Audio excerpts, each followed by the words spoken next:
I'm Tyler. I'm Shorty. I'm Ava. And welcome to the Inner Idiot.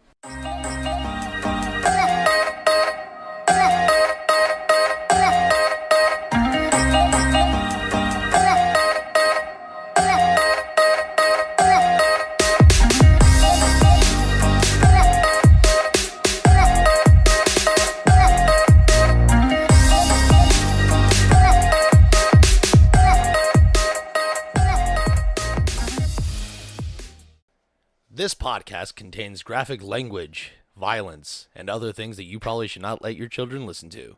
Please enjoy. Ladies and gentlemen, brothers and sisters, and everything in between, because I don't know what you identify as. If you have ugly kids, remember adoption is an option. If you need to set the deuce loose, set it loose fearlessly, people, because that's what we're here for. We're here to help you, especially this month. Welcome to the Inner Idiot. I am your host, the bald, the beautiful, the brash, the bumbling, and often most the bastardly. I don't know how to talk. That's okay. I'm your host, Tyler Havlin. I'd say 2 claps and a Ric Flair, but it doesn't work that way. You can't give yourself one. 2 claps and a Ric Flair for Tyler Havlin. Woo! Oh, man, did you hear that woo? It was like a choir. Yeah, we got this. It was. Oh, you hear his voice. That's right. He's the Lord that's never bored. The born-again virgin. That's not. The commander of the comic books. Don't take his name in vain.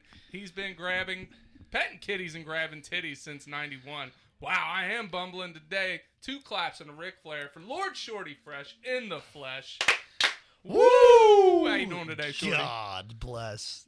Like, I don't want to be the born-again virgin. I also don't, I don't particularly care for the grabbing, what is it? Petting kitties and grabbing titties. I'm not a huge fan of that one, but I did take out the licking butts and busting nuts for you. I do appreciate that.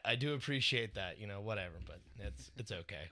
I'm here to take you out of your comfort zone. Shorty. I trust me, I know since episode 1. All right. Well, Miss Ava B is on sabbatical, so we have a new redhead sitting in for the day. Oh boy. That's right. He'll steal your heart, but not your credit scores, lady. He's on fire, but he does smoke, and that's okay. He'll smear any pap you bring him. That's right. Phew, I am bumbling it up today. 2 claps and Ric Flair for Dr. Miles Sham. Woo! Oh, I'm glad my fake PhD was acknowledged. Well, you're not supposed to tell people it's fake. That defeats the purpose, Professor. I'm pretty sure I will get in trouble for personifying a doctor otherwise. Well, I mean, as long as you don't, go at anybody, you know what I'm saying? As long as you're not performing anything or, give anybody, whatever, field you choose. Like you said earlier, if it's in optometry, don't sit there and say, hey, your eyes are fucked. You know what I'm saying? Or, hey, you have really good eyesight, and they're, super bad and nearsighted or some shit. Very true. Don't falsify any documentation. Especially don't write anything down. Hey, you probably got cancer, motherfucker, and write that shit down. He is a doctor. He's got his doctorate in idiotism. He is a doctor. We're a church, not a school, God damn it. It doesn't matter. There are doctors in Christianity. Yeah, so I think it'll be idiotology. Ideology. There it is. Isn't there a movie about that? I have no Idiocracy idea. Idiocracy. I think that's what it is. Something like that. I actually saw that for the first time. It's an old movie, but I saw it for the first time 2 years ago, and it was actually decent. Well, who is it? Fuck. It's one of the Wilson brothers. Luke Wilson? No, that's not what I'm talking about then. Oh. Terry Crews is in it as the president. Yeah, we're not talking about the same film. Some comedian goes around and talks to people about religion and stuff like that, and kind of dissects it or whatever, and wants to learn more. Whatever. I don't know. I'm gonna have to look it up. We'll figure it out. Well, we'll know we've made it once he goes around and talks about idiotism. Yeah, that'll be great. It will be great. And we got 3 people today, so it still is a religion. Yeah. Ava still believes whether she's here or not. Her heart's in the right place. She will still be the holy sister, Miss Ava B. We'll give her 2 claps and a Ric Flair, even though she ain't here. That's right. Woo! We hope you feel better, Miss Ava. All right, so it's November, and this is a month that's very near and dear to some of us. Yeah. Right? Yep. Men's National Mental Health Month. Yep. Did I butcher that? Or is it just men's mental health Month awareness. Yeah. I put an N where there shouldn't have been one. It's all good. It happens. It's great. So today's top 5 is top 5 things we do for the betterment of our own mental health. Mhm. Shorty, you want to start us off here? Sure. One that's a lot of people get very confused about. For me, when I talk about it, at least my struggles with mental health or whatever, is I like to work a lot, keeping my mind busy and keeping it off of like whatever's going on. Because while I'm at work, I can focus on work. I don't have to sit there and dwell on my own thoughts or whatever that may be. I can, worry about what's going on, what I got to do, and everything like that. And I can move on from topic to topic. It's not something that I have to sit there and dwell on. Because one of the biggest struggles, Miles knows a lot about this. You know a lot about this. Everybody listening has struggled with mental health. At least some point in time in their life. Distracting yourself is one of the easiest ways to cope, and working for me is one of the best ways to do it. Number 4, or this is in no particular order, but talking with my friends in one-on-one conversations. I get a lot of really good conversation with Otto, with Trevor, Miles. He's recently stepped up a whole lot and like just shown up out of nowhere, just like, hey, I'm coming over to your house, and sometimes don't even get a text, just and door opens, like, hey, buddy, and that's about it. And we just sit and we did this. What was it? Saturday? Yeah, Saturday. He just showed up over the house and he was like, "What's up, man?" I was like, "Not a lot." And we just sat around and bullshit for like 4 or 5 hours. And that to me does more than like, I've been in therapy, for a while, and that does more for me than therapy ever has. Like talking with somebody who like understands, and you're reaffirming your own existence essentially. With that, and I think that's more helpful than anything, reaffirming your own existence and validating what like your feelings and stuff like that. It's a huge step in the right direction. Recording, honestly, like I've said this before, I told you yesterday actually that like recording with you and Ava helps me out more than you guys actually know, because I love you making stupid ass jokes, That's what I'm here for. cracking me up, bringing some weird shit. Ava calling you out on your stupid shit. That's what she's there for. Fucking giving you the side eye, dude. It's some of my favorite memories have happened in this room very recently, and it's just us dying from laughter of whatever stupid shit is said. Like, you guys have helped me out a tremendous lot, and I even go back and listen to our own episodes and shit just so I can relive the moment. You know what I mean? And I laugh still, There's certain episodes I will cry laughing at. And it's the same part, like, I'll be laughing with myself almost in tune. I'm still afraid to listen to the last episode. I have not listened to Church of the Idiot yet. Oh God. Because it was so much chaos. Bro, it was fuckery. I can tell you from listening to it at work, it flowed pretty good for being a bunch of thrown together nonsense. Yeah, it was bullshit and a half. Next up is talking with my parents.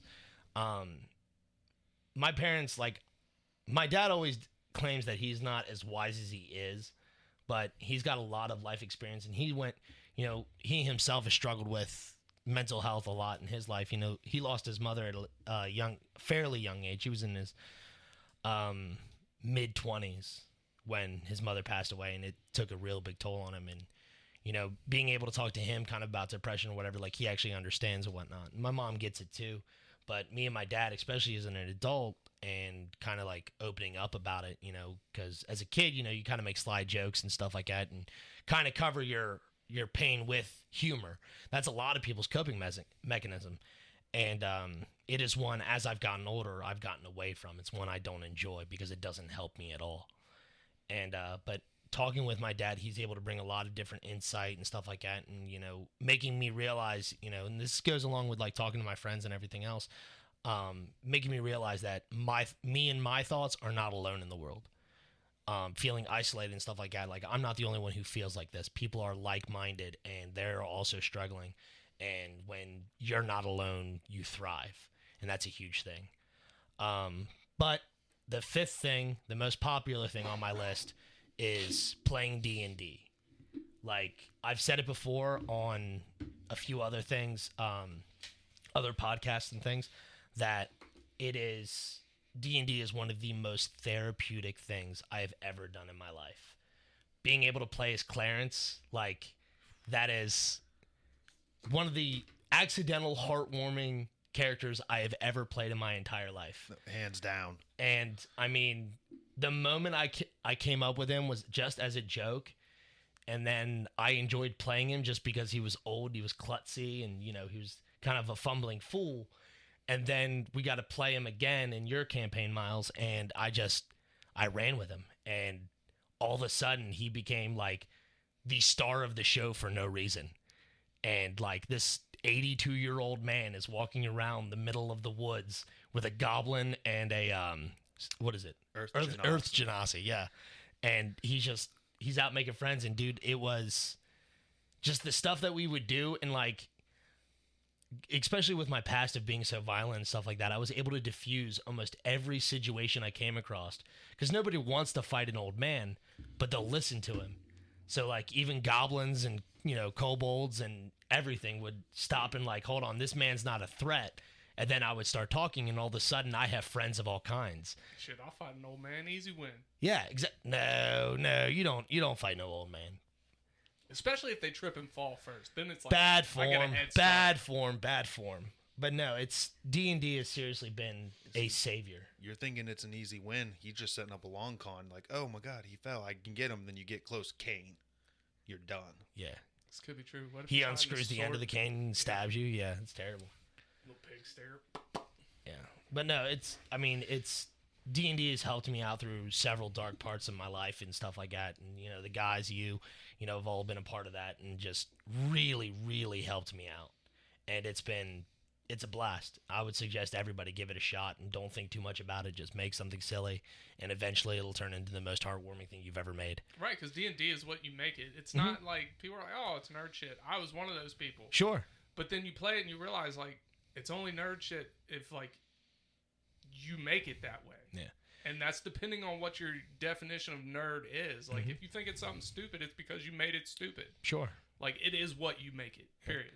And I mean, there's so many other tabletop role-playing games. Like, there's ones based around modern world society going into hell in a handbasket, and zombies are running loose. Call of Cthulhu is, the mid-turn of the century in the 1800s.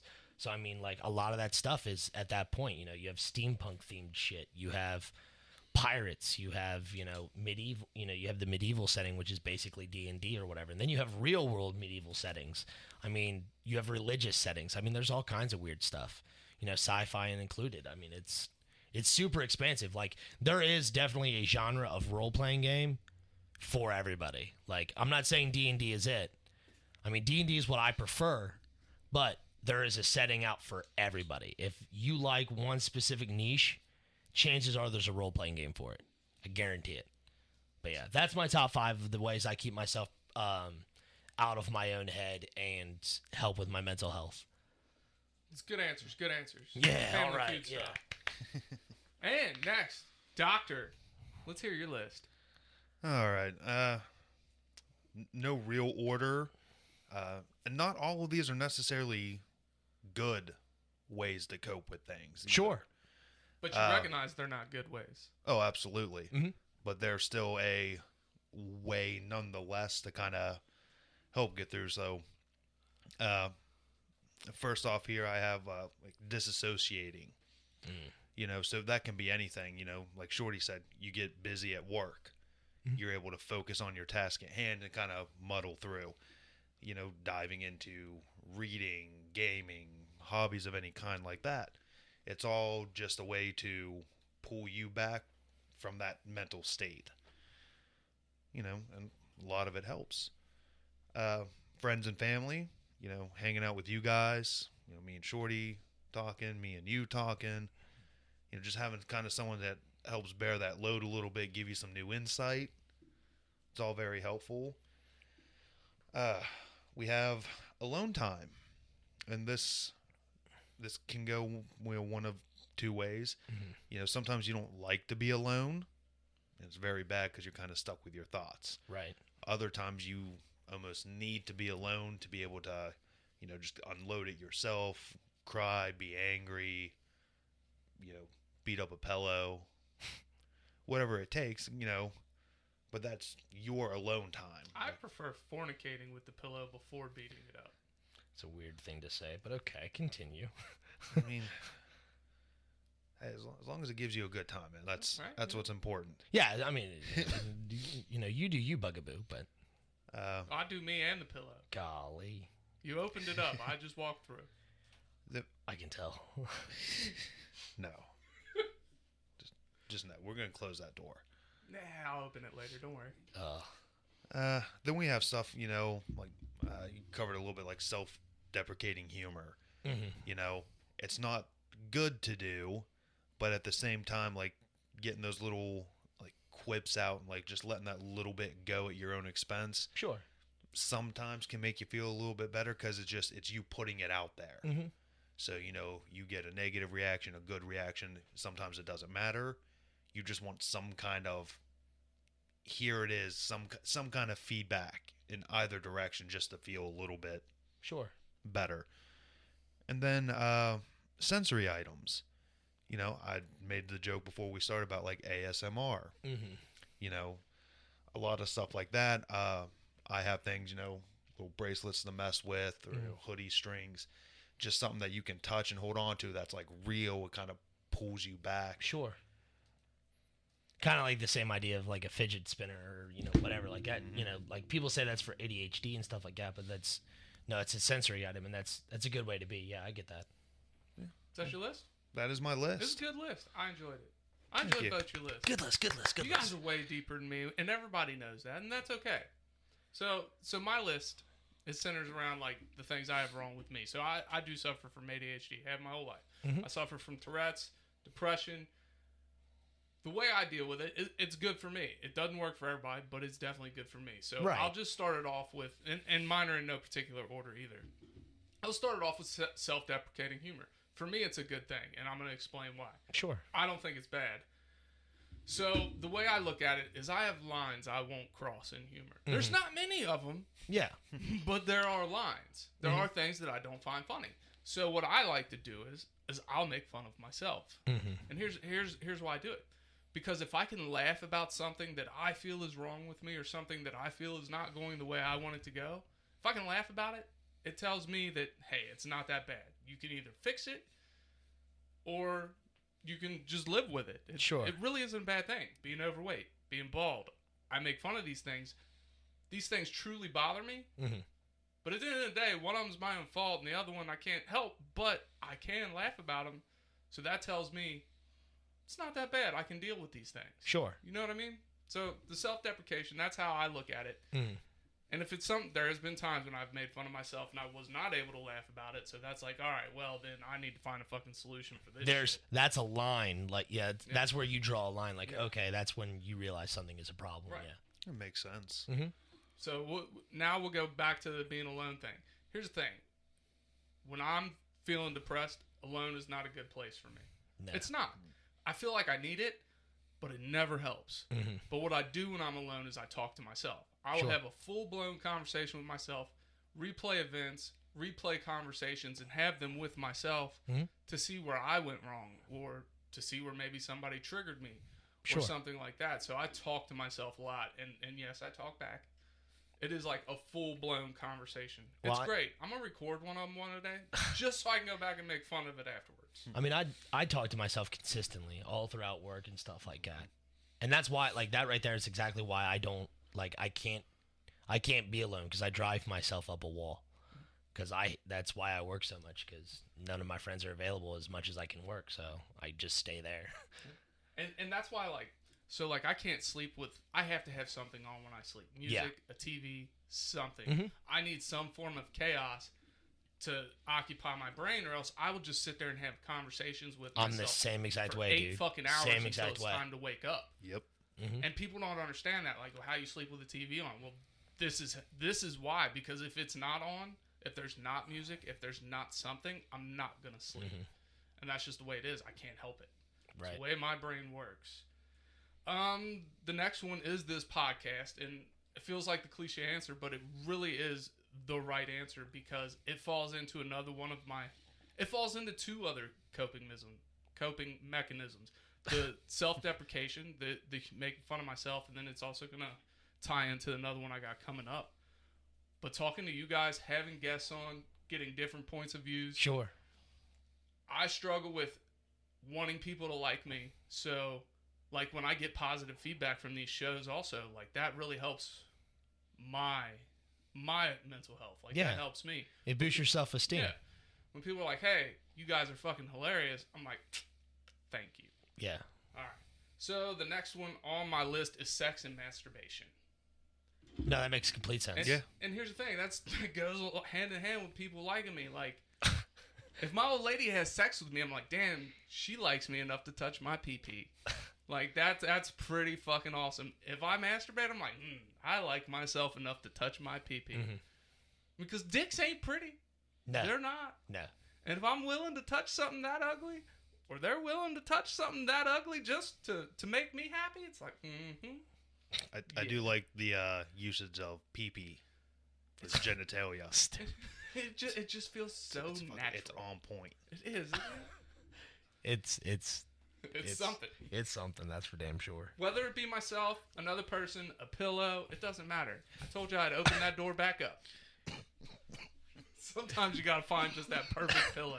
God bless it. All right, how many was that? I think I got one left in me, and the last one is helping others or making others laugh. Because there's something about when you're feeling down, making somebody else feel better that makes you feel better. Sure. I don't know if it's just human nature or if that's just how some of us are wired, but seeing other people happy and knowing I'm a part of that, or just opening somebody's eyes to something or anything along those lines, it always helps me tremendously. Sure. You know, one thing, as you're saying that, one thing that I know I bring, it gives me a lot of joy is seeing someone talk about something they are absolutely passionate about. And it almost is as if they dissociate you from the conversation and they're just speaking. Like, they're not talking to you about it. They're just saying why they love something, you know, whatever it may be. Like, you've seen me do it with comic books where I'll just go on rants, you know, like anybody who's known me for any amount of time and has seen me talk about comic books and doesn't interrupt me, like, I can just go because it's something I love. I've seen everybody go on and on and on and on. Like, you with comedy, you have this shit in your head as a fucking science. And to me, it blows my mind because I would never look at comedy that way. And because you're passionate about it. And when you talk to me about it, like, there's not a word I can fucking say that will get you off of that track. You know, I just sit there for fucking 20 minutes and listen.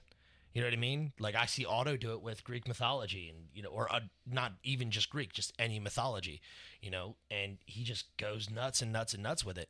And of course I'm going to ask questions and stuff because I'm curious. You know, I do the same thing with you and, you know, even Miles, you know, just, I need to learn. I want to hear it. You know, if it is passionate, if it is enough for you guys to talk passionately about, it's something that I want to learn because I care about you guys. You know, it's something that you can share an interest in. And if I learn something cool, like, hey, did you know this?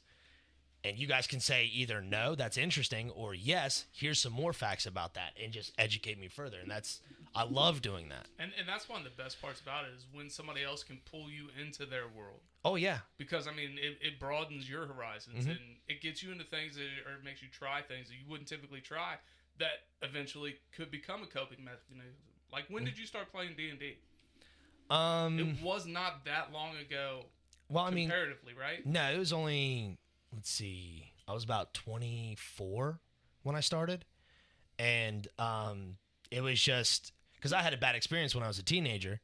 It was just super boring. I did not enjoy it. I was like, nah, screw this. I'm not playing again. And then Camden and a few other guys I worked with were just like, Shorty, you gotta come play. You would absolutely love it. I was like, well, you know, I'm not sure, but like I love talking to these, you know, 4 guys. I'm like, fine. I love talking to you guys. You're guys that are a huge amount of fun. Let's go check it out. And I had an absolute blast. I went out the very next day and like I dragged my girlfriend to the comic book store for a second time that week. And she was like, this is too much. We can't do this. And I was like, no, we got to get books. And she was like, no, you already bought all your comic books for the week. I was like, we're not buying comic books. We're buying D&D books. She goes, I swear to God. She goes, are you going to become obsessed with this like you are comics? And I was like, solid maybe. I was like, if I had as much fun the first time and I have that much fun every time, I was like, it's going to get bad. And I mean, I would sit there and talk to her for hours about it. Just like, you're not going to believe what I just read, you know, or what I just did in this campaign or whatever, you know. And she loved listening to me talk about it. And it's great brain exercise. Oh, yeah, it's absolutely. And that in itself is an example of somebody else being passionate about something and pulling you into it, and then it becoming a mainstay in your world. Yeah. So.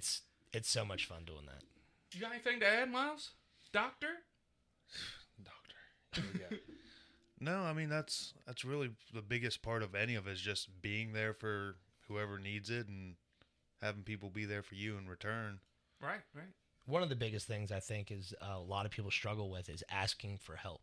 Absolutely. You know what I mean? Like because I'm really bad about that. I don't ask for help for anything. Like I'm always by myself with it. You know, if somebody's like, hey, I mean, you've seen me do this. Like, you know, hey, we need to get this for the podcast. Dope. 3 hours later, I send you a screenshot of the receipt. Like, here we go. We're done. He was like, oh man, come on. You know, Ava, she looks at something when we're out or whatever, and she's like, oh wow, that looks really pretty. Do you want it? Well, I don't have the money for it. I didn't ask that. Do you want it? And she's asked me before, like, why do you do this? I'm like, does it make you happy?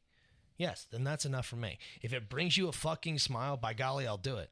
It's when I ask people out to lunch and shit, like, hey, you want to go get lunch? Oh, I don't have the money. I didn't fucking ask that, asshole. I hate that response the most. I don't have money. That's ask for money. I asked for you to come to lunch. Yeah.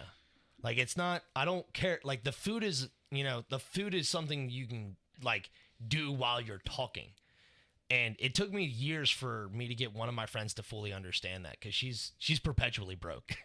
And you got to eat. Yeah. And this is time we can spend together. Yeah.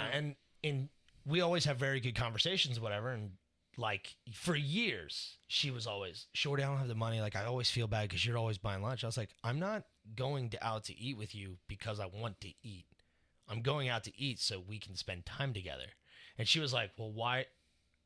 She said, why don't we just spend time together? I was like, you're hungry? She's like, well, yeah. I was like, then let's kill two birds with one stone. Exactly. And I'm fucking, I'm starving a lot. So, like, let's go. Like, I'm always thinking about food, dude. Like, let's go get some munchies, bro. I'm fucking hungry right now. I ate some ramen before you got here. I went to the store. I got here. Donnie was fiddling with some ramen. I was like, you know what? I'm going to go get some ramen. I went and got some chili ramen. I had an upset stomach. It didn't help. Oh, that sucks. It's gone now, though. I muddled through it. Mm-hmm. I fucking soldiered on. It's gone now. Yeah. It's great. It's funny. So, before we go to break today, in case you don't make it through the entire episode, I'm going to repeat this before we go to every break. If you ever need a help, somebody to talk to, shoot us a line. We're here for you. And there's also the suicide hotline that you could call. It is 800-273-8255. So, we're going to go to break. We'll come right back. And we love y'all. We'll talk to you more about it. Yeah. Hit the button. Okay. Hey, Ty, if you wanted to make a podcast, how would you do it? Spotify Podcasters app, of course. Or hell, even the website. Do they have any way you can edit audio and help with organizing your episodes? All that and more. You can reach out to listeners and have feedback with their Q&A feature, and it distributes it to all other major places you listen to podcasts. I just looked, and they got a video podcast set up and editing tools here, too. So all you got to do is sign up at SpotifyForPodcasters.com or get the app, and you're done. Damn, it's just that easy.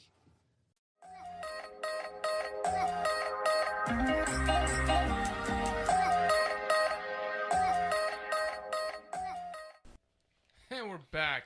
If there is one thing I want anybody and everybody to take away from this episode is do what makes you happy. And if you ain't happy, we're here for you. We're here to help. But in the name of my mental health, like I said, I like to laugh, and Miles told us a story off air. So, Doctor, would you please tell us about the monkeys? Okay. So, the monkey story here. I heard it offhandedly, so I looked it up to get a little bit more. It's saying it is an organizational culture and kind of like how people get their mindset put in place. So it's not saying it happened. It's not saying it didn't happen. I'm going with it happened. But it makes a good story. Yeah. The premise is it starts with 5 monkeys, chimps, whatever. They're all in one room cage. There's a ladder in the middle, bananas on top. First, monkey to climb up and grab bananas, got the bananas. The other 4 were hit with ice water. This continues. After a while, whatever one went up to get the bananas got the shit kicked out of it by the other 4. And this continued. Then they swapped out one of the original 5 for a new one. His first day, right up the ladder, gets his little monkey ass beat. And it's just, he has no reason, why is this happening? Yeah, he has no idea. The other 4 know, he touches those, we're going to get ice water. Right. So, it continues for a while. Well, then they substitute out a new one for one of the original 4 left. Yeah. So we have 3 originals, 1 semi-new, and 1 brand new. Yeah. Brand new guy shoots up the ladder. The other 4, including the new one, now beat him up. Yeah. For touching the bananas. Yeah. And the one that joined the session before doesn't understand that he will get punished. Yes. He has no concept. Yeah, he has no concept of punishment. So this continues until it's, a brand new set of 5. Right. And they have all followed this rule. You touch the bananas, we jump you. And again, like you said, they have no idea why. Right. And if you could ask them, it'd probably be along the lines of, this is how things are. We don't know. This is just how the world works. Right. But they have no concept of the original ones who got punished with ice water. Right. So it's, like I said, it's not necessarily a true story or a fake story, but it's an example of how people get set in a mindset. Almost like mob mentality. To an extent. Yeah. You are trapped in this is our box, this is how our world works. Right. You Act can't- accordingly. Exactly. I think it teaches you that, hey, you need to question some shit. Don't just do it because that's what you think you're supposed to do. Find out why the fuck you're beating up this monkey. Exactly. And kind of thinking about it with the topic of today, it makes sense in a way. We're all kind of trapped in our box. We all follow the rules. It's hard to break out and ask Sure. for help or seek help because you don't want to break that normal that's been set. Yeah. Because like in some media and even like, your friends or whatever, like if you go to therapy, you're a fucking crazy person. If you're depressed, you're a sad little bitch or whatever, like that's the kind of, growing up, that's kind of what I heard, you know what I mean? Exactly. And, so, it's weird, like, now, I guess in our day and age, it's becoming vastly more accepted, which is awesome, for everybody, it took me like, I went to therapy as a teenager and then as a young adult, but as a young adult, I was forced to. And, because of what happened to me or whatever, I would, the court, I was told I had to, the hospital and everybody. And then, here recently, during my sleep studies and stuff like that, work or whatever, it was getting like just super fucked up. And they were like, we need you to go see a therapist.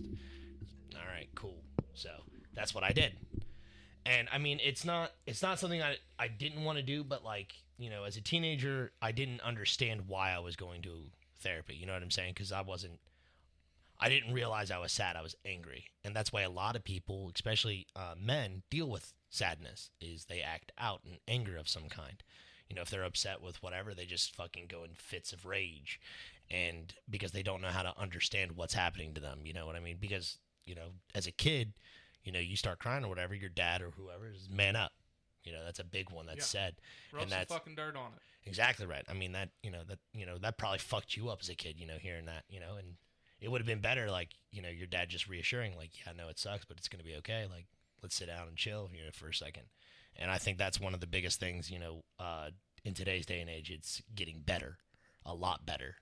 If you just look at it in the terms of, and look, today's episode is a lot more serious. We know that, but sometimes we need these things.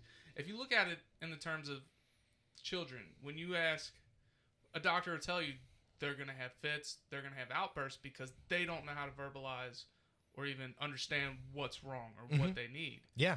So as adults, if we're not taught hey, this is how you deal with this. Right. You need to be able to verbalize what you need. Mm-hmm. Then we're just going to fall into the same traps as a child does. Yeah. And we're going to act out in ways that are not acceptable under any circumstance. Mm-hmm. So, I mean, opening this dialogue is important to everybody. Yeah. Not just men, but I mean men specifically this month. Yeah. And I mean, that's one thing that I think is, I was telling my sister about this. We had breakfast the other morning, and I was, she asked, or I was telling her about it and kind of stuff like that. And that morning before breakfast or whatever, I was, scrolling through TikTok, looking at silly shit. And I saw a slew of videos of women bashing the fact that it's men's mental health month because, they're feminists or whatever. Men are the patriarchy, we have all the fucking power or whatever. And I'm like, we're not trying to fight against anybody, we're trying to live happy lives too, like we have all these support groups for women and stuff like that. But then if you look up the statistical logic of it, like there is, in Cincinnati, there are 5 crisis centers for women. 5 in just Cincinnati alone. There is not one in 100 miles from here. And it's sad. You know what I'm saying? A men's crisis center? Mm-hmm. Are men's crisis centers even a thing? There is one that I have found, and it's in like fucking California and shit. Like it's way the fuck out there. Now there's crisis centers that like will accept men, but like that is like a very niche thing. Like it's homelessness and shit. Can I play devil's advocate here real quick? Sure, go ahead. Is that because women suffer from domestic abuse on a much higher level than men do? That is part of the reason, I feel like, and I'm not, and that's not, and like I'm not discouraging the fact that there are this many. Like I think the ratio is off because when you look at that statistic, domestic abuse or whatever, and I didn't look that up for this episode, but I do know that men do get abused in domestic relationships, and you'd be amazed at the statistics of it. I mean, there's videos on YouTube and shit where, like, you see a guy, like, it's all staged, of course, but you see a guy kind of manhandling a woman or whatever, and everybody and their fucking brother jumps in. But then you watch the same thing, but reversed, where this girl is walking behind a dude, calling him fucking stupid and all kinds of shit, smacking him or whatever. People are laughing about it. And that's... Yeah, and a lot of those videos, they have the women get a lot more violent than they had the male actor get. Yeah. And no one bats an eye, or they just think like, man, he really fucked up to get this treatment. Like it's so normalized. Yeah, and that to me is sad. Like, if I saw anybody beating up anybody, like, hey man, what the fuck's going on? Now if it's 2 dudes fighting, I'm gonna let them go at it. If it's 2 women fighting, I'm gonna let them go at it. But like if it's between men and a woman, like hold on a second, like let's calm down. Like there might be like actual beef, whatever, something stupid, but like a lot of times it is, nothing significant, you're just acting out for whatever. And I think that's, like watching those YouTube videos, man, like it's a real eye opener. You know what I'm saying? It's sad. So like, and I mean, we can go into the statistics, whatever. I haven't pulled up or whatever, but it like, men get, mistreated in a lot of different areas, family courts and stuff like that, custody battles and all that shit. Like, I know men who aren't allowed to see their children. And I mean, personally, I know men who are great guys and they would, they are excellent fathers, but they have 1 day a week with their kid for visitations because they fucked up one time and hit their wife or whatever, or, they fucking got a DUI or something like that. That's one guy's case, is he got a DUI after his son was born or whatever, and they were going through a fucking divorce. And he was drinking heavily, using that as a coping mechanism. And because he got a DUI, he has to have visitations. Like he can't stay alone with his own son at all. And his son is now 4. Like, and the court won't reverse it. He's been to AA and all kinds of shit. And there's nothing for him. And it's sad, like when you look at it that way. And I mean, and I'm, this, when it's, and that's one of the things with the TikTok thing, when I was telling my sister about it, like, men's mental health, specifically the month, isn't trying to say like, hey, listen, we don't care about women. That's not what it's saying. It's this month we're going to focus on the men. It's just like any other fucking breast cancer awareness month. That predominantly affects women. So we're going to highlight the women who have survived breast cancer and whatnot. Black History Month, we're going to look at the the large black community and stuff like that, the history that they've helped create or whatever. Like, we're going to highlight those those things. And like, this is another one of those things. And then you have these hardcore feminists or, women or whatever who just want to shit on it. And that, to me, like, as somebody who suffers from is mental part health, of the problem. yeah, like that is, that's detrimental or whatever. Like, I've had women like tell me like, you need to quit being fucking sensitive. Like, quit being a bitch about it. Like, okay, like, all right, you got it. And I kind of just leave the situation or whatever. And like, as I've gotten older, I've become vastly more of a wimp, dude. Vastly more of a wimp. I just, all right, whatever, cool. I'll just fucking dip out of here. I don't think it makes you wimp. It just makes you more self-aware. I don't need to put up with this, so I'm just going to remove myself from the situation. Sure. I'll say that a depressed man that that they're depressed, that they have outwardly told you, like, hey, something's wrong, those are the strongest people I have ever met. Absolutely. Some of the best people I have ever met. No, hands Absolutely. down. Because they know how to handle themselves a little better. They know how to treat other people a little better because they're more self-aware. Sure. And the more self-aware you are, I mean, honestly, the better of a person you're going to be. Yeah. I also think it comes from a headspace like similar to my own. Like, I know what it feels like to be in this spot. If I can help stop somebody else from feeling that, I'm going to do my best. Absolutely. No, I wholeheartedly agree. And that mindset, I think, needs to be spread more. You know what I'm saying? Like, if you're feeling a certain way, don't let others feel that way. I suffer from loneliness, you know what I'm saying? And so like when I hear people talk about like, man, I did nothing this weekend, I just sat in my house, like, do you want to do something next weekend? Like, I didn't realize you were alone. Like, do you want to hang out? Well, I think that comes back to the whole issue of it's hard for People men specifically to reach out to a friend or a family member, be it male or female, for that, especially, I don't even know what to consider our generation here, but our generation specifically, and even the ones before us, it's like we don't talk about. Yeah, it's almost taboo. It's almost taboo. That's how I was raised, by my mother, by both my fathers. Like, it was nut up or shut up. Yeah. It was like, Exactly. And then here I am, like, having to find my way through the world and figure out things. And luckily, I've had great friends growing up, and I have great friends now, and you all that help me every day, whether you realize it or not. But going back to being alone, sometimes, and I'm guilty of this too, if somebody's not open about, how they're feeling, like, you might just think they want to be alone, so you're not going to invite them over. So either talk about how you feel, or don't be afraid to invite yourself somewhere.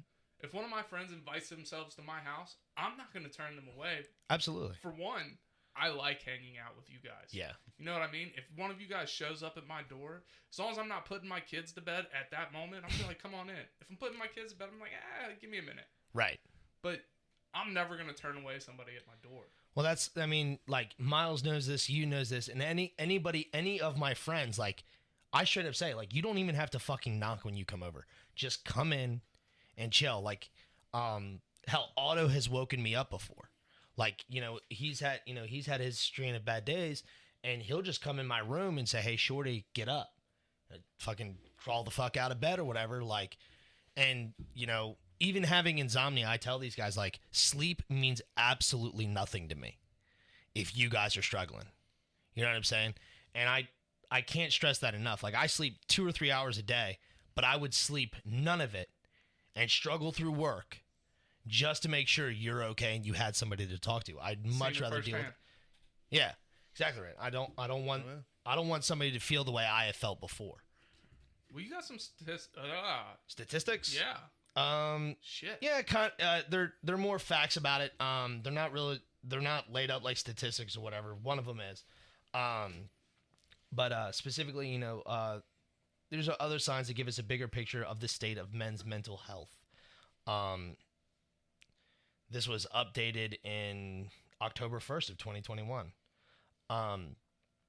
Men are 3 times as likely as women to die by suicide.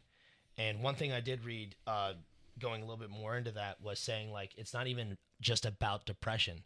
It's about men who fear unemployment or fear losing a relationship or have lost a relationship or something, something else in their life or whatever.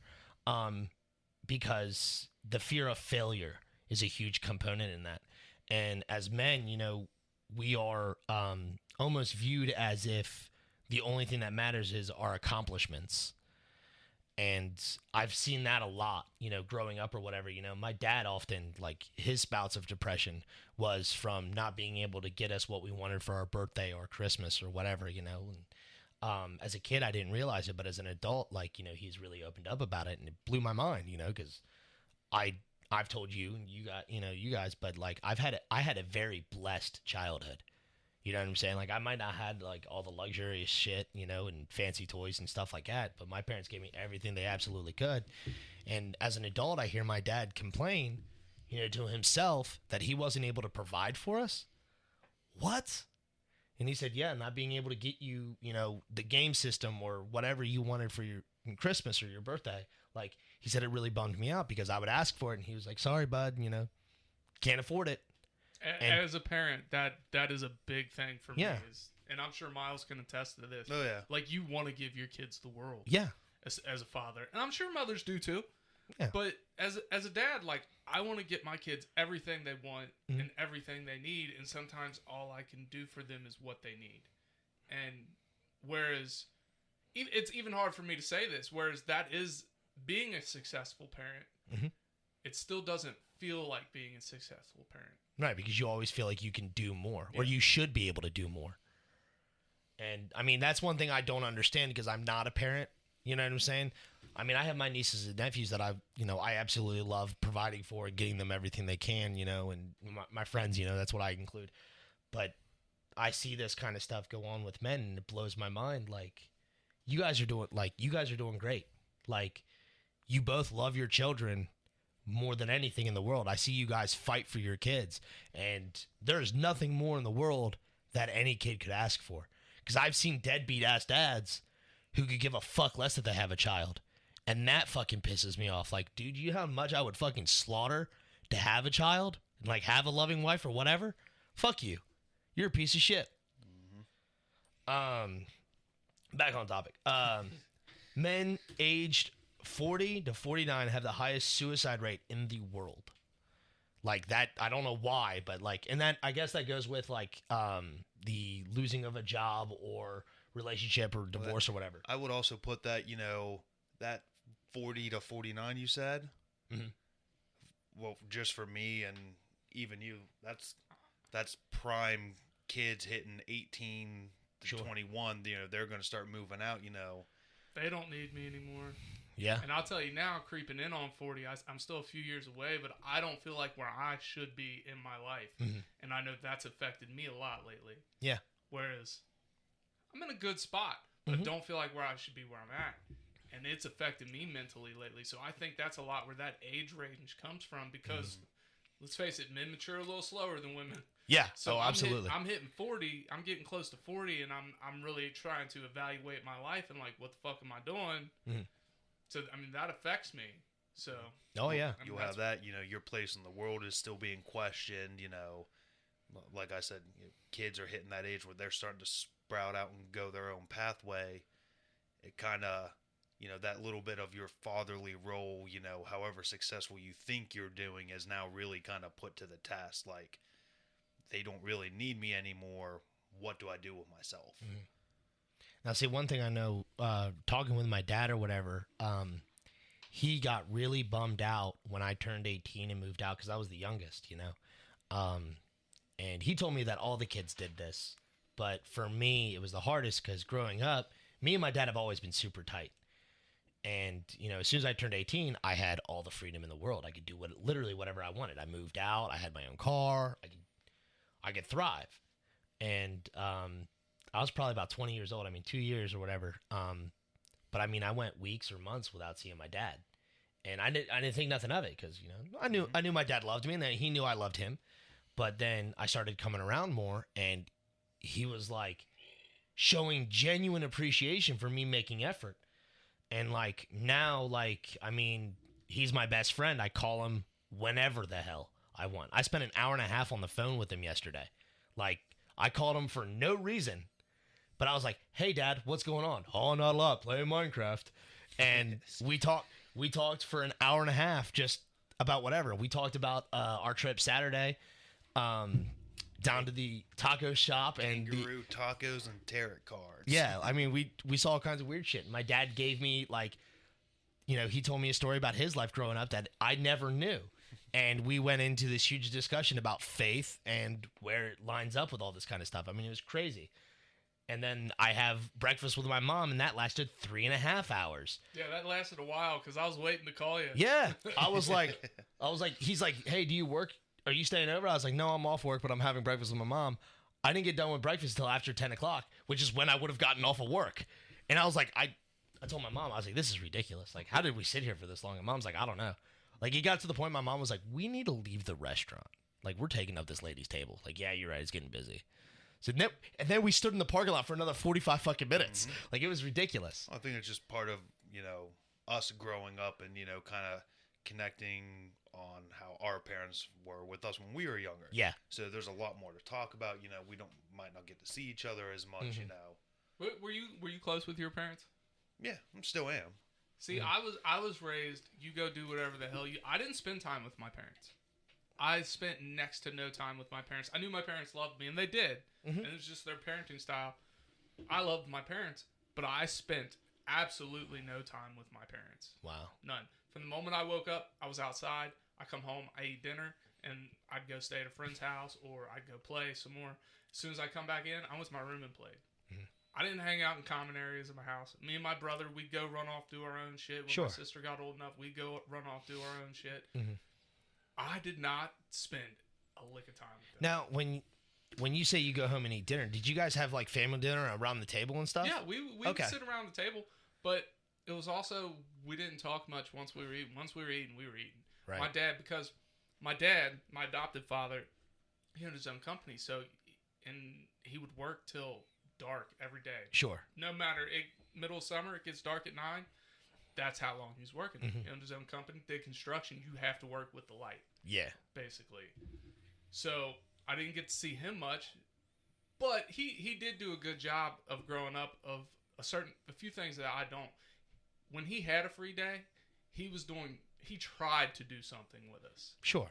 Now, we didn't always want to do something with dear old dad because we're kids, and at this point, you want to go play with your friends. Right. I'm not used to spending time with my parents. Right. So it was like, and my mom, she was just, like, that was the person who fed me. Like, so I didn't get to spend a lot of time with my parents. So, but when I did, and I had an issue, it was like, hey, rub some dirt on it. You'd be all right. So.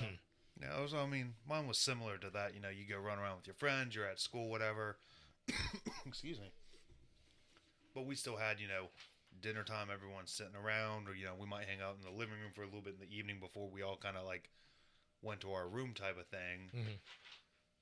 But yeah, it's definitely kind of weird looking back now. You're like, man, didn't really talk to him this much or spend that much time, and now, 3-hour breakfasts. Well, and this is why I tell people, like, and I've always had a very estranged setting or whatever, because my sister and my brothers could talk about this as well. Rosemary specifically, because she was right next to me. She's only a year older than I am. But we spent a shit ton of time with our parents. Because being homeschooled or whatever, my mom and dad turned every fucking vacation into a goddamn field trip. Like, you're going to learn something. Oh, damn it. Like sightseeing, all kinds of shit. But then dad would like take us to the museum on Sundays and shit. Because my mom was working second shift, and he said he wasn't a good parent with kids, like little kids. When we became teenagers and young adults, he was great. But as little kids, he didn't know what the fuck to do with us. So he would take us to the museum and let us play. And I still remember trying to drag him in to the fucking play area with me. And they had me late in life. So, my dad wasn't a young, spry kid. He couldn't do all the shit. But, I remember going on a vacation or going up to New Jersey with him and my uncle, hanging out with the rest of the family or whatever. And I was the only kid. But I got to sit there and listen to my dad and my uncle and, aunt or whoever, just sit there and bullshit. But I spent, a lot of time with my parents. And it's weird hearing, like you guys talk about it. Like, yeah, I didn't spend any time with my parents. I'm like, man, that's fucking, like, to me, that is a foreign world. Like, I could not imagine not hanging out with my dad as much as I did as a kid. It's foreign to me now because I spend if I'm at home, I'm with my kids. Right. I'm in the same room as my kids at all times when I'm at home. Now, my oldest, she's starting to veer off a little bit. She'll spend some time in her room. Sure. But for the most part, if I'm at home with kids from, let's say, the time school ends until it's bedtime, we're in the same room all but maybe a half an hour. Right. So mine's a little bit more varied just because they're vastly different children, Yeah, sure. They all kind of, oldest wants to go play his Xbox, youngest wants to go play Barbies. They might set up shop, in the same room or, relatively close, our bedrooms, in the same area. And then of course, dinner time we'll go sit down, watch a movie or whatever before bed. But it's But you make that time, like, sit down and watching a movie before bed. You make that time to spend with them. Yeah, And I that's think, like our little bit of time. Like, hey, this is our time that we're going to spend doing just this. And that's not to say, she's not playing Barbies. She, come play Barbies. Okay, I'm going to come play Barbies, but I know little Christian Barbie here is talking smack about schoolgirl Barbie here, and there's going to be trouble. yeah. Get real into it. No, I'm here for that. And I think that's really important as far as like being a father, really, is making sure you spend time with your children. And I think now, like, we're in that cool generation setting because, like, we all like anime. Our kids are eventually going to... Your oldest... My oldest loves it. Exactly right. My youngest would be like, can we watch Black Clover? Can we watch Naruto? So I'm here for it. I'm like, yeah, fuck yeah. Yeah, turn that shit on. Dude, I can't tell you, like, I was watching my nephew, and he was about 12 years old, and he was like, do you know what Dragon Ball Z is? And I was like, you little motherfucker. Do you know how long I've waited to hear that question from you? Sit down, please. And I bust out the VHSs, and I was like, bro, we're watching DBZ. VHSs. I'm telling you, bro. Let's wrap this up with one more thought. Medication. I grew up, I was heavily medicated until high school, and even then I was supposed to be heavily medicated. Because with the ADHD, I have a real problem. One of two things is going to happen with me. I'm going to hear every word you say and be able to recite it back to you, or I'm going to hear every word you say and not know what the fuck you're saying. It's going to literally sound like the Charlie Brown. And I'm not going to realize it until afterwards, and I try to recall something you said. Sure. So I don't always know it's happening when it's happening. So, like, that is a big issue for me personally with my mental health. Is like, I don't know what the fuck's going on around me half the time, or I know too much of what's going on around me the other half of the time. Now, when I was younger, I didn't have a problem with focusing because I was heavily medicated. Sure. But I was also not happy. I didn't feel. You know what I mean? Yeah. So that was a big problem. And I remember, right around the middle school time, like, I started realizing, like, I'm doing all these things, but nothing, I don't really enjoy any of it.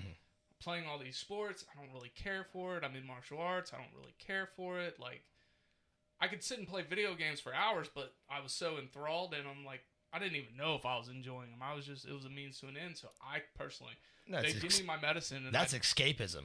They give me my medicine, and I just toss it out. I wouldn't take it. I wouldn't take it at school. And I started realizing I'm feeling more, but my focus is leaving. So I have to actively try to listen. I can hear just fine, but I have to listen. Right.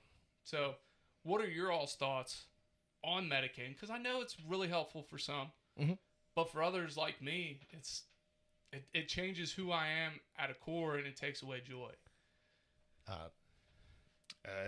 It's hit and miss. Like you said, can work fantastic for some people.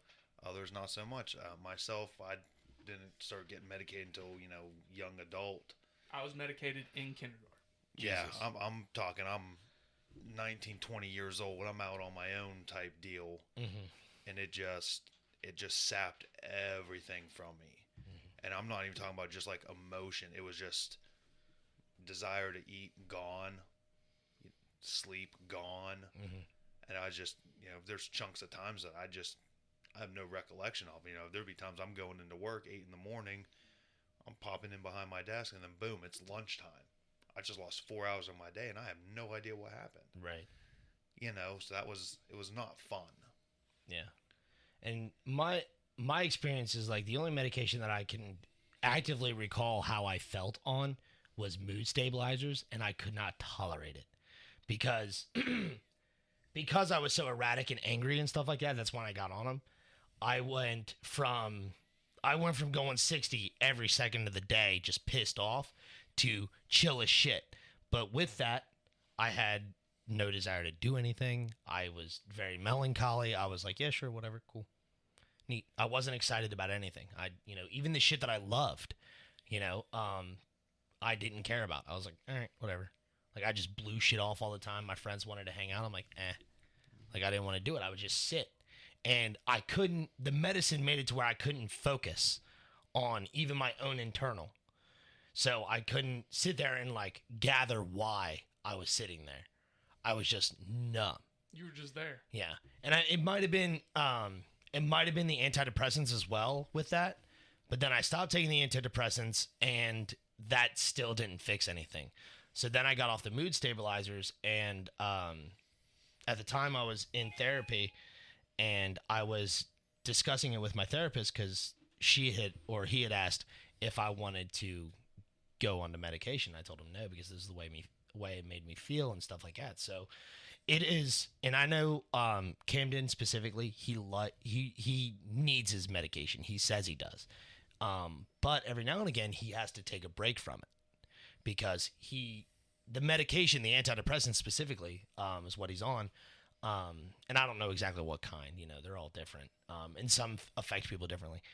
But it numbs him. He still feels, but it's very watered down is how he's described it. So every now and again, like, I'll notice when he's not on it because, like, he'll be downstairs watching a movie or whatever, and sappy movie or whatever, and he will be sitting there bawling his eyes out. And, it's because he says he needs to feel every now and again, and that's very important, and, we all have a very, like, not necessarily unspoken bond, you know what I'm saying, across, like, me, Camden, and Donnie, because we all live together or whatever. But, like, we see each other crying, we just pat each other on the leg and go about our day, like, if you need talking to, like, you come out and talk, or whatever. Mm-hmm. And so that's really important. And, knowing how the medicine affects you and taking it, because I know people who are on mood stabilizers and love it because it like keeps them even. They don't freak the fuck out, because it's really big with people who suffer from bipolar disorder. So that's a really big one. And seeing, like, they need that leveling ground. Antidepressants are really good for some people because sometimes they get to that super low point and they haven't found a right coping mechanism yet to help them. No, and that artificial boost to the good chemicals. Yeah, really the serotonin and shit. Yeah, and I think that's really challenging for some people to really understand. And that goes back to the whole thing with therapy. Like, people hear that you're on medication or whatever, like, oh, you're fucking psycho and shit like that. And it's not the case. Like, some people actually fucking need this. Yep. And I think, normalizing it is bigger issue than anything. Like, we need to normalize talking about this kind of stuff, whether it be men or women. Men more so specifically because one of the biggest things is we're conditioned not to be allowed. Exactly right. And I mean, I even see that now, and I'm guilty of it, like, now, as I think about it, I've said this shit to my nephews, and I'm like, fuck, man, like, I shouldn't have said that. And now I try to validate them, like, if they're upset about something, like, I try to bring them up, like, hey, guys, listen, like, what's going on, man? Like, talk to me about it. Why are you upset? But as a teenager or as I was younger or whatever, when they were little, I would say, like, shut up, quit fucking crying. Like, it's not that big of a deal. Like, I was invalidating their feelings. But one thing I did want to talk about was, I asked the boys in the group chat, from D&D, fuck, our group chat is called Sad Boys Doing Sad Things. Seriously, that's what it's called. Great. And, because we all have depression, every single one of us. And we all openly talk about it. Like, usually the last hour or two of us hanging out after D&D is us talking about what we've been struggling with the last month or week or however long it's been since we've all seen each other. So, I mean, that's really helpful. Like, it's a group therapy session. I think that's really helpful. And one thing that I'm gonna name drop him. I don't give a shit. Like, if he gets upset, he gets upset. Gibbs at first was saying he suppresses the hell out of it because he doesn't want that stuff to come up. He doesn't want people to see it, especially his wife and kids. He says one thing that he does do to help combat it or feeling like he's drowning in it is validating himself, reassuring himself that he is doing a good job, he is being a good father, or his life is worth meaning or whatever. And Otto, he said the same thing. Like, he would get in these headspaces that none of this would matter if I was dead. And if you suffer from depression, like that sentence hit home. You know what I mean? Because you get in that headspace where you don't feel fucking worth a shit. And the whole thing is like, looking on that brighter tomorrow, like, it's going to get better. It's got to get better. It's got to get better. And you just keep pushing and fighting for it. And I mean, like, that's really all that was said in the group chat. It was very short and sweet, but like seeing your friends, especially, and the ones you love dear or whatever, or even yourself, like, you need to validate your feelings. You need to sit there and say, like, listen, this is going to get better. One thing I try to do is pretend to be happy. Like, I always have a smile on my face, and I always do, silly shit or whatever. And I freaked out people at work and just around here or whatever. Like, I will say something straight face as fuck, dead ass serious, and it's depressing as hell. And all of a sudden, everybody's looking at me, and I was like, oh shit, I fucked up. And I instantly turn on a smile and say something sarcastic. And then they're like, oh shit. And my friend Haley come up to me, and she's like, Shorty, are you seriously okay? And I was like, seriously? She's like, yeah. And I was like, no. And I, like, at the time, because I was going, like, I was just really bad in my head. This was fairly recent. I told her, I said, Haley, we can't talk about it. She's like, why? And like, I was outside, I lifted up my sunglasses, and my eyes are turning red because I'm trying to hold back the tears. I don't want to cry at work. I said I would appreciate it if I didn't cry at work. She goes, okay. And she like left me alone. And then later on, while I'm on the line chilling, she comes over, Shorty, do you want a hug? I was like, yeah, I'll take a hug. And I mean, it's because, you have this persona of yourself, you're a comedian, like, if people don't see you laughing, something's obviously wrong. You know what I mean? So, like, you have that persona about yourself that if you change it slightly, people are going to fucking notice, especially people you are around. One person that comes to mind is Robin Williams. Like, everybody was shocked, and it hit a lot of people in the heart. You know what I'm saying? Like, this was the happiest man who could make anybody laugh no matter what. And when he passed away, like, that hit a lot of people, And so, I mean, and he didn't reach out, and that was probably the biggest thing, the biggest detriment or whatever. They did a documentary on it and everything. But I think that's the most important thing, is validating yourself, reminding yourself that it's going to get better, and seeking ways to make it better. I think is the most powerful thing we can do as, men or women, really. And if there are women listening, validate the men in your life. Tell them they're handsome. Tell them they're good looking. And show them some appreciation. Like, it's one of the saddest things I've ever read is the first time a man receives flowers is at his funeral. And that is so fucking sad. That's true. It is true. And it's fucking sad. Now, here's the thing. I wouldn't, like, if somebody got me flowers, you'd feel weird about it. I'd feel weird about it, but I would appreciate, like, wow, this is what it feels like. Yeah. Type thing. You know sure. what I mean? But, I mean, so I'm lucky to have a very healthy relationship where she's never got me flowers, but she does other things for me. Sure. That it's like, you don't always realize what you're getting until you try to remove yourself from the situation and look at it from the outside in. What do you mean?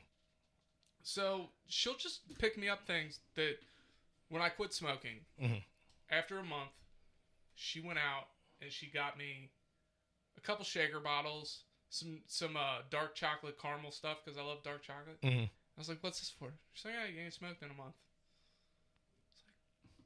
Yeah. Dope. Yeah. And that's awesome. Like, having somebody there to, like, share in your progress or whatever, like, that's awesome. She's validating you. She's showing you support or whatever. And that's something a fair amount of men don't get. And I think that's, it's sad or whatever, and like, I remember one time I didn't hear the phrase "I love you" for like 3 months. Ooh, that's a tough one. Yeah. And I always say that to girls, like all the time at work. I just walk by and say, "I love you." And I say it to dudes too, because I don't give a shit. Because like, I don't know how long it's been. You know what I'm saying? And and I say it to people even that I don't love. You know what I mean? But most of the people I do love or whatever. But then I stopped and helped this girl Heather out at work. And she said, "I love you." And it dawned on me how much I needed to hear that. Because most of the time I just hear, "I love you too." And it doesn't hit the same. You know what I'm saying? Because you had to say it first. But then when you hear it, like, oh shit. And I heard it, I stopped and I looked at her and I was like, freaked the fuck out. Because I'm like, I'm getting hit with emotions I don't know how to process right now. And I like, I didn't even say "I love you too." I set the fucking shit down and I ran out to my fucking car and just started bawling my eyes out. In a good way, though, right? Yeah, I was happy. I walked back into work. I gave her a big old hug and I said, "Heather, you don't know how much you saved my life." Seriously, like, and I mean, it'd blow your mind, dude. It'd blow your fucking mind. Well, with that, we're gonna wrap it up because we went well over today. It was an important topic, though. It was an important topic. So just remember, we're here for you if you need us. Again, that number for the suicide hotline is 800-273-8255. And if you do, if anybody wants to get a hold of us and talk more on this topic, Tyler and I are both on Instagram and Twitter, Facebook even. Our handles are all over the place. The Inner Idiot's the best way to get a hold of us. Tyler will give you, if he wanted, like, if he cares, I don't give a shit. He can give out my personal number. I don't give a fuck. Just call me, tell me who you are and what's going on, and I will gladly talk to you. We can get lunch, coffee, tea, whatever. I don't give a shit. He does like him some tea. I do like some tea. Likewise, and slap me on that list. We'll put you on there. I mean, you are our temporary host right now. Yeah. So Do my best. you will be back for the next episode with a new segment. I got a new segment for him, just Oh, for him. man. He's bringing it to the table, people. So excited. He is our fill-in redhead. So in the meantime, In the betweens time. Remember, it doesn't matter how many monkeys you have to fight. You get your bananas. cue the music. We out.